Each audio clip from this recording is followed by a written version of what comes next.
sarkaal sare oo ka tirsan ciidamada AMISOM gaar ahaan kuwa Uganda ayaa laga helay meedkiisa magaalada Muqdisho.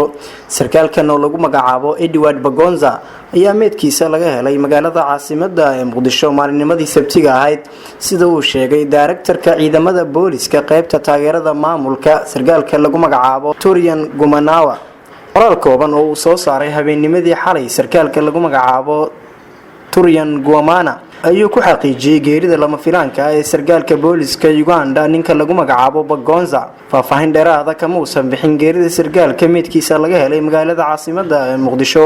Qoraalka uu soo saaray sarkaalka lagu magacaabo Turian Gumanawa ayaa u qornaa sida tan: waxaa laga helay meedkiisa halka uu deganaa oo ah magaalada Muqdisho subaxnimadii hore ee Sabtida. faahfaahinta ka badan kama uusan bixin sarkaalku meedka sarkaalka lagu magacaabo Bagonza oo meedkiisa laga helay subaxnimadii hore ee Sabtida magaalada caasimadda ee Muqdisho. Ciidamada ammaanka Uganda ayaa horay waxa uga dhintay saraakiil fara badan oo kamid ah kuwa militariga iyo booliska, kuwaas oo ku dhintay dagaalo ay la galeen xarakada Al-Shabaab. dagaaladaasi oo ka dhacay qaybo kamid ah gudaha dalka Soomaaliya sanadii 2017 kamid ah ciidamada militariga Uganda ayaa ku geeriyooday dagaalo ay ku soo qaadeen dagaalyahanada Al-Shabaab, inkastoo ay beeniyeen saraakiisha ciidamada militariga Uganda ee dagaaladaasi iyagu qaybta ka ahaa.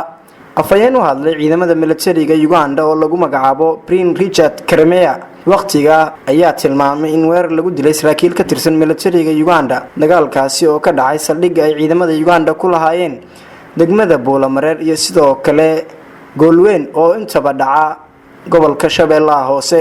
ciidamada Uganda ayaa kamid ah ciidamada u jooga nabad ilaalinta Soomaaliya isla markaana taageerada siinaya dawladda federaalka Soomaaliya oo iyagu ay ka taageeraan dhinacyo fara badan, tababarida ciidamada booliska iyo sidoo kale wanaajinta hanaanka maamulka ciidamada oo inta badan ay garab ku siiyaan hoggaanka booliska Soomaaliya.